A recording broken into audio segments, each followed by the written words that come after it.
Good morning, everyone. Let's start with the pending discussion of the topic drugs used in heart failure. I have I had discussed first 11 slides, but I think I'll discuss the pathophysiology and sites of actions of various drugs so that it's easier for you to recall whatever we have discussed till now. Okay, so see, in a patient of heart failure, we all know that the cardiac output it gets reduced. Now, since the cardiac output it gets reduced, as a result, there is sympathetic nervous system activation. So, because of the activation of sympathetic nervous system, renin-angiotensin system it gets activated, and as a result, angiotensin 2 and aldosterone is synthesized and angiotensin 2 is synthesized. Now we know that angiotensin 2 it is responsible for first of all cardiac remodeling, and apart from this it is responsible for vasoconstriction. Aldosterone we all know that it is responsible for sodium water retention. Now because of this sodium water retention, cardiac filling pressures they increase because blood volume increases. Cardiac filling pressure it also increases. Also because of vasoconstriction, cardiac filling pressures they increase, and furthermore because of vasoconstriction cardiac output is reduced, right? So it's like a loop sorts of thing, that because of reduced cardiac output vasoconstriction will be there, and because of vasoconstriction cardiac output is going to reduce further, right? So now if you keep in mind this flow chart, it also gives us an idea now where to stop what and where to give the drugs. So first of all, to increase the cardiac contractility, we'll give inotropic agents, right? So for example, say digoxin.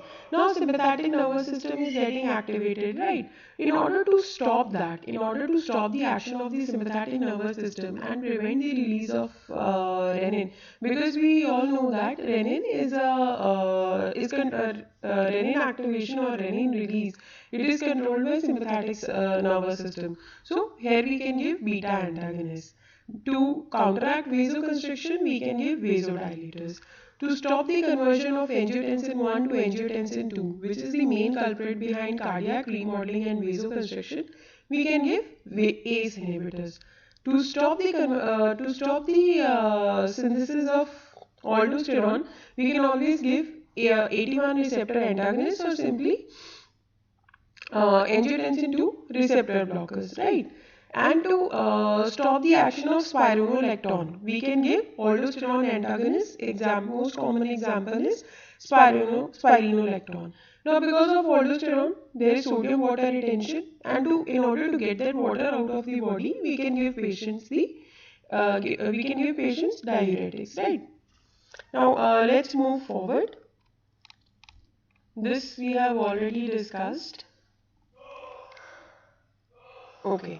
Now I'll again repeat the drugs used in heart failure so that it will be easier for you, and then we'll be discussing these drugs in detail. Okay. Now, first of all, let's start with inotropic drugs. Now, digoxin is the most common inotropic drug that is used in heart failure, right? It comes under the category of cardiac glycosides. Other cardiac glycosides are digitoxin and obane. Similarly, sympathomimetics, it is also an inotropic drug. Dobutamine and dopamine, they are the common examples. Phosphodiesterase inhibitors like enamelinon, milrinone, enoximon, they are also inotropic drugs. Diuretics, here in patients of heart failure, we use two types of diuretics. First are high ceiling diuretics or simply loop diuretics. Second are the thiazide diuretics, which act on the DCT. For example, hydrochlorothiazide, metolazone, zipamide, right? Next is aldosterone antagonist, that is spironolactone. Now moving forward, in order to inhibit renin-angiotensin system, we give ACE inhibitors, right? So that angiotensin 1 is not converted into angiotensin 2. Examples of ACE inhibitors are enalapril and ramipril. Then ARBs, angiotensin receptor blockers, we give losartan, irbesartan, right? For vasodilators, we can either go with two approaches. We can give venodilators, three approaches rather. We can give venodilators, arteriolar dilators, or a combination of both.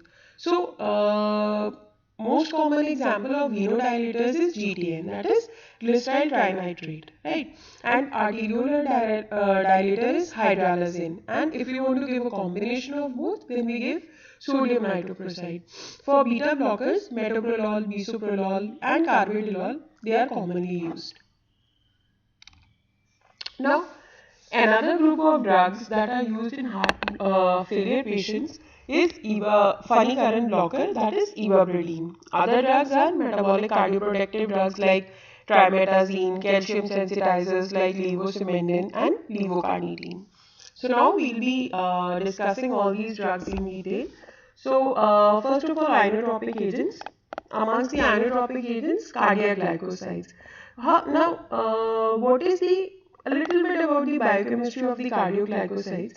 If a sugar molecule, it is joined with a non-sugar molecule by ether linkage, it is called as glycoside, right? So, digitoxose and lactone, which is a non-sugar, when they combine, a cardiac glycoside is produced. Right. So now, what are the sources of cardiac glycoside? So, leaves of Digitalis purpurea, or commonly known as foxglove, it is the main source of digitoxin. Whereas leaves of Digitalis lanata, this plant, it provides two glycosides, that is digoxin and digitoxin, right? So leaves of Digitalis purpurea, digitoxin, and leaves of Digitalis lanata, which is another species. It gives digoxin and digitoxin. Now, another example of these naturally occurring drugs is seed of Strophanthus gratus that provides two active cardiac glycosides, Strophanthus G and Obane. Now, digitalis, as I've already discussed, it is one of the most important inotropic drugs. It increases the contractile force of the heart, and it is particularly indicated in patients with atrial fibrillation, right? Now, let's have a look at mechanism of digoxin. So, first of all, what you need to keep in mind is that digoxin is a sodium potassium ATPase inhibitor.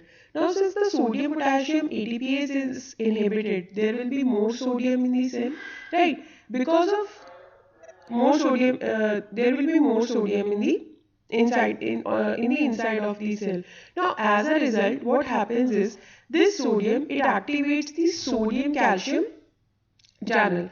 Now, as a result, this will attract more calcium into the cell because of this sodium calcium system, right? So when this calcium this comes into the cell, so we can see that there is excessive calcium present on the inside of the cell. Now this calcium, it will further cause release of calcium from the reticulum, right? So as a result, there will be more calcium available for binding with troponin C. As a result, there will be more and more contraction, right? So this is how digoxin, it increases the cardiac contractility in the cell. So basically, it is a sodium mediated calcium release and accumulation, which ultimately leads to increased calcium levels on the inside of the cell. More calcium is available for binding to the troponin C, and there is more contraction, right? Now, what are the effects of cardiac glycosides or say inotropic drugs on other organs? On blood vessels, they cause direct vasoconstriction. On kidneys, there is diuresis because overall there is improvement of renal function. In GIT, they have some side effects like anorexia, diarrhea, nausea and vomiting. Vomiting is specifically because of stimulation of CTZ, right? CNS effects are usually hallucinations, usually hallucinations, visual disturbances, and aberration of color perception. Now, this is the pharmacokinetic profile of some of the cardiac glycosides. So, if we compare digitoxin, digoxin, and obane, we see that both digitoxin and digoxin, they are orally active drugs. Whereas obane, it has zero oral absorption. So, as a result, we have to give it IV. Whereas these other two drugs, they can be easily given orally, right? Now, volume of distribution of obane is around 18, which is much more as compared to that of digitoxin and digoxin. Similarly, protein binding of digitoxin is much more, right? If we compare it with obane and even if we compare it with digoxin, right? So, amongst these drugs, digitoxin, it has the maximum protein binding, that is around of 90, right? Now, plasma half-life, digoxin has the maximum plasma half-life. It is around 38 to 40 hours, right? Now, onset of action. Onset of action, overall, if we see all these drugs, they have say longer duration of onset of action. Digoxin, it takes around 2 hours. Digoxin, it will take some 30 to 40 minutes. But obane, since we are giving it intravenously, it is very rapid, right? And the digitoxin, it has a very long duration of action, right? Obane, short duration of action. Now, when it comes to metabolism, both digitoxin and digoxin, they are metabolized in the liver, whereas obane, it is not metabolized in the liver. Excretion of digitoxin, it is mainly bile, and also small amount is excreted in the urine, whereas digoxin, it is completely excreted in the urine. Obane, it is excreted in the urine unchanged. So if we if we consider the metabolism, digitoxin metabolized by liver, digoxin liver plus kidney, obane 100% by kidney, right? So these are the doses that are available for all these drugs. We have divided it into digitalizing dose and the maintenance dose. So, for digitoxin, it is 1 milligram given in 24 hours, or we can give it in divided doses, 3 doses over 24 hours, right? Similarly, digoxin can also be given in 3 doses, zero point 0.5 to 0.75 milligram, 8 hourly, right? For obane, start dose 0.5 to 0.2 to 0.5 milligram IV, acute heart failure, in cases of acute heart failure. For maintenance dose, digitoxin and digoxin, we give 0.1 milligram single dose per day, and here in digoxin we require even lesser doses, that is 0.25 to 0.5 milligram per day, right? Now, what are the therapeutic uses of inotropic drugs? First of all, congestive heart failure. See, we need to increase the cardiac contractility. That is the basic funda behind giving the inotropic agents in all of these conditions. First of all is congestive heart failure. Second is PSVT. Third is atrial flutter and fibrillation, right? Because in all these conditions, heart will not be able to contract properly, and as a result, cardiac output will decrease. So our main purpose is to increase the cardiac contractility and increase the cardiac output, right? So that is why we are giving inotropic drugs. So any condition where heart is not contracting, we can give inotropic drugs. Now, what are the side effects? Now, if we specifically talk about the cardiac side effects, bradycardia, partial or complete heart block, these are some of the common side effects. Apart from this, atrial or ventricular extrasystoles, coupled beats, ventricular fibrillation, fatal cardiac arrhythmias, these might be the side effects of inotropic agents. But yes, these side effects, they happen if we give, say, excessive dose of the drug. These otherwise inotropic drugs, if they are properly monitored, yes, they can be given. Now, when it comes to extra cardiac side effects, like I've already discussed, there will be some GI side effects like anorexia, nausea, vomiting, and diarrhea. CNS side effects like headache, blurring of vision, fatigue, neuralgia. Now, endocrinological gynecomastia in males. But yes, this gynecomastia has been reported very less. So, it is considered as a very rare side effect of inotropes in males. Now, the second class of inotropic agents, that is sympathomimetic agents. So, how these sympathomimetic agents they act? So, first of all, positive inotropic effect. Now, because of this positive, first of all, sympathomimetic agents, they increase the cyclic AMP.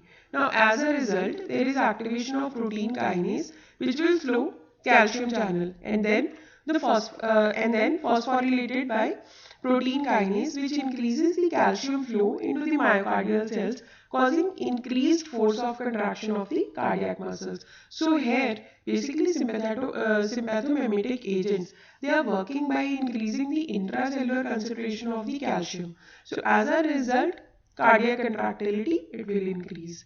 Now, most common example of sympathomimetic agents is dobutamine. It is one of the most commonly used inotropic agents other than that of digoxin. Also, it is a cardioselective inotropic agent, right? So, because since it is cardioselective, there will be lesser side effects associated with dobutamine when it comes to giving inotropic agents in heart failure patients. Now, half-life of dobutamine is around 2 minutes, and it should be given by intravenous route because there is no oral absorption, right? Usually dose is 5 to 10 microgram per kg per minute. But another drawback with this drug is that tolerance may develop if we keep on giving repeated doses, or if we use this drug for a longer period of time, tolerance may develop and we have to give a say higher dose. Also, it increases blood pressure and it should be specifically avoided in hypertensive patients, right? Now, the next drug in this category is dopamine. Now, based on the doses, right, the site of action of dopamine, it changes. So, first of all, say if we give low dose dopamine intravenously. Now, what do I mean by low dose? That is around 2 to 5 microgram per kg minute. Now, when we give it in low dose, it acts on the D1 receptors of the kidney, causes the dilation of the renal blood vessels, and as a result, the GFR of the patient increases, renal blood flow increases, and ultimately the urine output it increases. If we give the therapeutic dose, that is 5 to 10 microgram, almost double the dose of what we consider as the low dose, what we consider as the renal dose, almost double to that, 5 to 10 microgram per kg per minute. It stimulates beta 1 receptors apart from D1 receptors. So as a result, since the beta 1 receptors are stimulated, cardiac output it will be increased. Now, if we give it in high dose, say above 10 microgram per kg per minute, they activate alpha 1 receptors as well, right? So as a result, there will be vasoconstriction, total peripheral resistance will be increased, and pulmonary pressure will be increased. So, if you want to sum up, low dose, it will act on D1 receptors in the kidney. Therapeutic dose, B1 receptors in the heart. High dose, alpha 1 receptors in the vessels, leading to vasoconstriction. Now, if we go towards the adverse effects of dopamine, nausea, vomiting, tachycardia, and ectopic beats, these are the common side effects of dopamine. Now, the third category of drugs amongst the inotropes is phosphodiesterase 3 inhibitors. Commonly used drugs in patients undergoing heart failure are ambrinon and milrinone. Now, since we can get it from the name is that phosphodiesterase inhibitors, they act by inhibiting the enzyme phosphodiesterase. As a result, cyclic AMP, it increases inside the myocardial cells. There is sustained rise of calcium, increased cardiac contractility. So here also, the whole funda of giving phosphodiesterase 3 inhibitors is increasing the intracellular calcium so that cardiac contractility it increases. Also, another name for phosphodiesterase inhibitors is inodilators because they increase the cardiac contractility and also they act on the vessels causing vasodilation. Now, adverse effects of phosphodiesterase 3 inhibitors, they are thrombocytopenia, nausea, abdominal pain, and sometimes fever has also been reported. Now dose. In case of ambrinon, we give 0.5 milligram per kg bolus injection. After this, 5 to 10 microgram per kg per minute IV infusion. This is the protocol that is followed in heart failure patients. Similarly, for milrinone, 50 microgram per kg IV bolus is followed by 0.4 to 1 microgram per kg minute infusion, and this is also the protocol that is followed in heart failure patients. So bolus doses for both, we need to give bolus doses that are followed by the infusion. Now diuretics. Now the basic funda with diuretics is that we need to take sodium out of the body. Whenever sodium will go, say, out of the body or it will go inside the body, it will always take water along. So here, if by giving diuretics, we cause natriuresis, which is followed by fluid loss. And as a result of this, whole extracellular fluid volume, it will be decreased. And ultimately, it will be easier for the heart since it will have less of cardiac load, right? Because anyways, because of activation in heart failure patients, because of activation of renin-angiotensin system, release of aldosterone, there is excessive water in the body, excessive sodium water retention. So by decreasing this extracellular fluid volume, we are just decreasing the cardiac load on the heart, right? Now, as I told you earlier, two types of diuretics we give. Amongst these, the first are the high ceiling diuretics. Examples are furosemide and bumetanide. Mainly their site of action is ascending limb of loop of Henle. Because of this, they are also known as loop diuretics, right? They are highly potent and they are effective in renal insufficiency. We know that ascending limb of loop of Henle, it is a main site of sodium absorption, right? So if we stop that, sodium is not getting absorbed, no water will be getting absorbed, and as a result, patient will be passing on more water and sodium in the urine, and ultimately this extracellular fluid volume in the body, it will decrease, right? So if you have a look at the adverse effects of high ceiling diuretics, acute fluid loss, hypotension, hypokalemia, hypomagnesemia, ototoxicity, etc., they might occur. See, all these adverse effects, they are associated with excessive use or overdose of high ceiling diuretics, right? So, their dose management or their strict dosing is very important in patients of heart failure. Otherwise, you might end up losing a lot of water and your patient might go into hypotension, right? So, if we want to give furosemide, which is commonly known as Lasix, we can give 20 to 80 milligram tablet orally to the patient, right? Now, next comes the thiazide diuretics. Now, thiazide diuretics, their site of action is early distal tubule. It cannot be used when GFR is less than 50 milliliter per minute. So this is a common contraindication for thiazide diuretics when the patient is already having renal failure or say some because of some reason, if the GFR of the patient, maybe because of any acute condition or chronic condition, if the GFR of patient is less than 50 milliliters per minute, we are not supposed to give thiazide diuretics, right? Like furosemide, like loop diuretics, hypokalemia is another common adverse effect of thiazide diuretics. Apart from hypokalemia, thiazide diuretics, they might cause metabolic defects, volume depletion, hypersensitivity reactions, right? Their dose is 25 to 50 milligrams per day. Now coming up to the aldosterone antagonist, we all know that aldosterone is responsible for sodium water retention. So if we can initially stop the sodium water retention at this step only, there is no need to give diuretics, right? So by mainly giving aldosterone antagonists, we are preventing its action, right?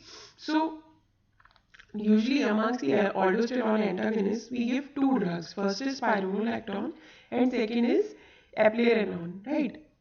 Both of these, they will lead to sodium water excretion by acting as an antagonist for aldosterone.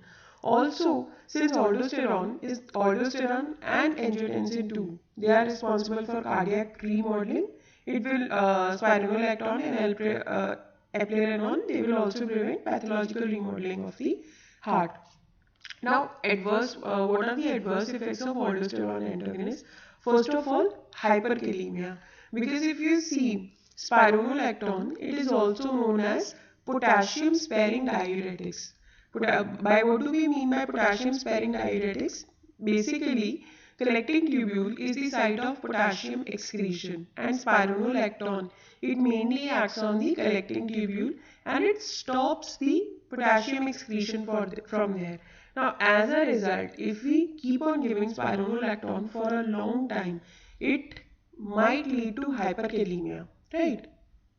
So, if we are prescribing spironolactone to a patient, we need to keep a check on the potassium levels of the patient, right? We need to keep a rather strict check on that. Also, gynecomastia, it has been reported with spironolactone and eplerenone, right? The dose is usually 25 to 50 milligrams BD orally. Okay, now coming up to the ACE inhibitors. Basically, ACE inhibitors, what they do, they block the conversion of angiotensin 1 to angiotensin 2. Also, they prevent the breakdown of bradykinin, right? The third important step or the third important use of ACE inhibitor is they will decrease the aldosterone secretion, right? So, also natriuresis, and final and the fifth main action is preventing pathological remodeling of the heart and the blood vessels. So see, because of ACE inhibitors, they are giving the ACE inhibitors, there are 5 advantages, right? So ACE inhibitors are definitely one of the very popular drugs that are given heart failure patients. Now let's have a look at the adverse effects of ACE inhibitors. First of all, after giving the first dose of ACE inhibitors, hypotension is commonly reported. Dry cough is reported, which is because of the breakdown of the bradykinin, right? Angioneurotic edema, fetal hypertension, and hyperkalemia, they have also been reported with ACE inhibitors. Now, when it comes to drug interactions, ACE inhibitors should not be given with NSAIDs. No, because they impair the hypotensive activity of the ACE inhibitors by blocking the bradykinin mediated with vasodilation, right? Now, ARBs, that is angiotensin receptor blockers. By simply see, if we give angiotensin receptor blockers, as the name suggests, angiotensin, it will not be able to act. So as a result, there will be no synthesis of aldosterone and angiotensin. Whatever amount that has been synthesized, it will not be able to execute its action, right? It will not be able to do vasoconstriction. It will not be able to do cardiac remodeling, right? So,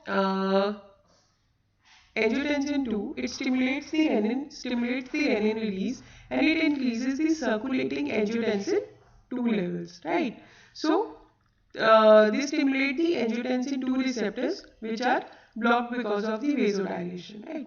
So, dose for angiotensin receptor blockers is around 25 to 50 milligrams OD.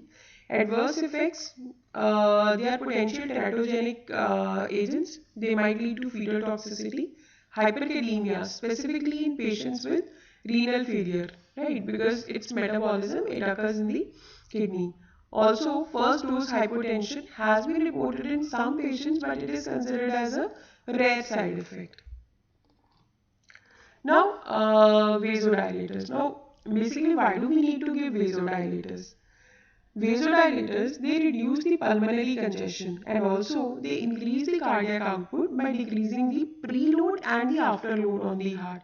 Thirdly, they prevent the cardiac remodeling. So as a result, vasodilators, they also form an important set of drugs that are prescribed for heart failure patients. So, like I discussed already, vasodilators, they can be given in three forms: venodilators, arteriolar dilators, or a combination of both.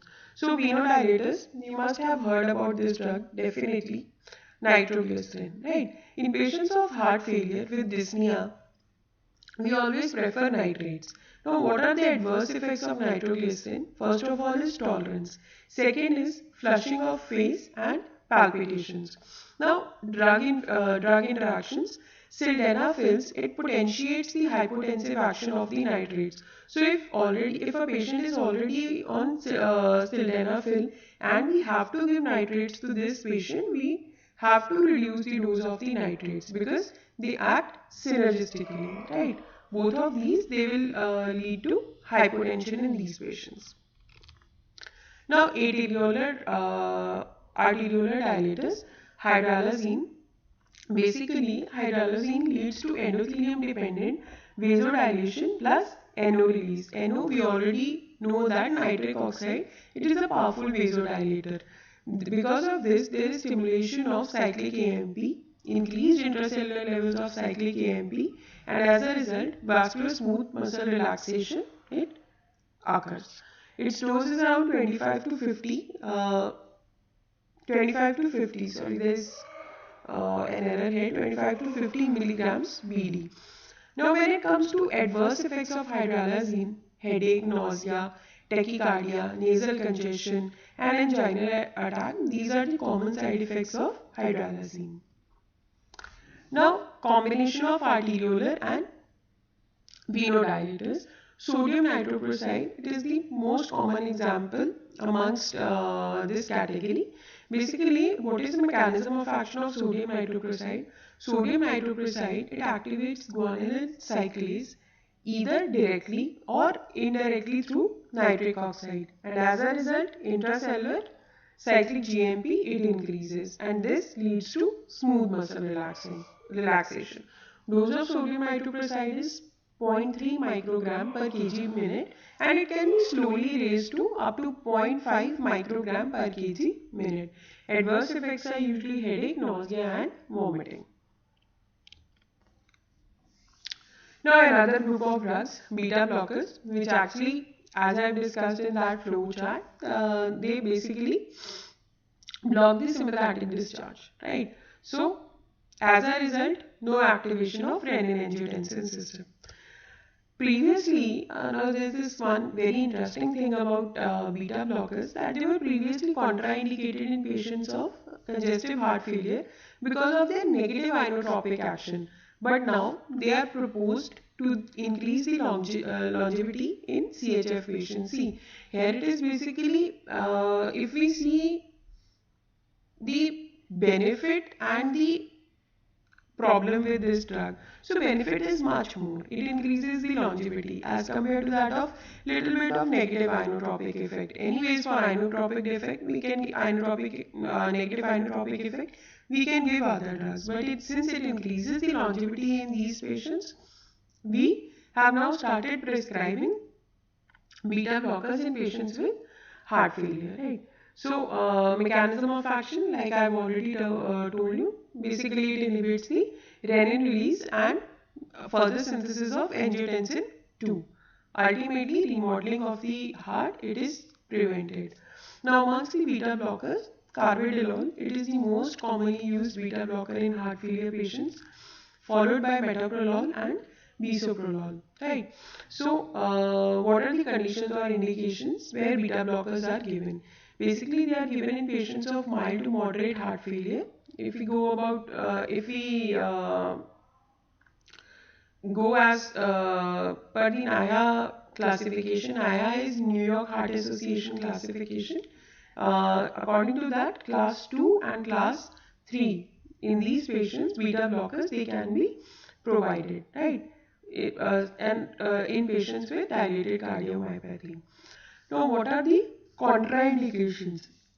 Absolute contraindication for use of beta blockers is decompensated heart failure, right?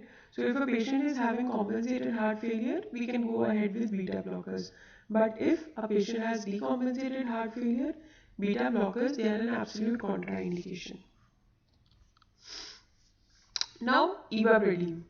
Now, basically, ivabradine is a funny current blocker, and it acts by decreasing the myocardial oxygen demand. Right? Since the heart is failing, proper contractions are not there, there is decrease in circulation, myocardial oxygen demand, it actually increases. So by giving funny current blockers, we are decreasing the myocardial oxygen demand. It is recommended in patients with congestive heart failure who have a heart rate of more than 70 beats per minute and with ejection fraction less than 35%, and also in symptomatic patients who, despite of treatment with beta blockers, ACE inhibitors and aldosterone antagonists, they are not showing proper results. Their condition is not improving. So when all these drugs they are given, condition is not improving up to the mark, we start these patients on ivabradine or funny current blocker, right? Now the other drugs, there are two other drugs that we give, that is levosimendan and levocarnitine. Basically, levosimendan, it actually sensitizes the myocardium to calcium by binding to the open potassium channels. As a result, vasodilation occurs. And it is approved for acute heart failure in Europe, but in India and in US, levosimendan, it is not approved for heart failure patients, right? So levosimendan, basically, it increases the sensitivity of myocardium to the calcium, right? Apart from this, it also opens the potassium channel, and as a result, vasodilation occurs. Another drug, levocarnitine, basically it is a nitrogen containing amino acid in the muscle, and it has an antioxidant activity. So cardiomyopathy, muscle dystrophy, that is caused by carnitine deficiency, in these patients we give levocarnitine, antioxidant activity, and second, to cope up with the carnitine deficiency. Okay. Now, metabolic cardioprotective drugs. Amongst this comes the drug trimetazidine. Trimetazidine, what it does is basically it prevents the degradation of unsaturated fatty acids by lipid peroxidation, and as a result, myocardial oxygen demand, it also decreases. So basically, by giving funny channel blockers and by giving this cardioprotective, metabolic cardioprotective drug, we are decreasing the myocardial oxygen demand. Also, there is inhibition of superoxide cytotoxicity by trimetazidine, which is responsible for its cardioprotective action. There is less free radical release, and as a result, the myocardium, it is protected against the all the toxins and all those things released. So cardioprotective effect. Biggest adverse effect with trimetazidine is Parkinsonism.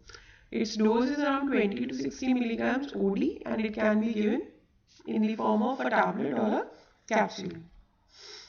So this is all for today. I think you might be having a few questions.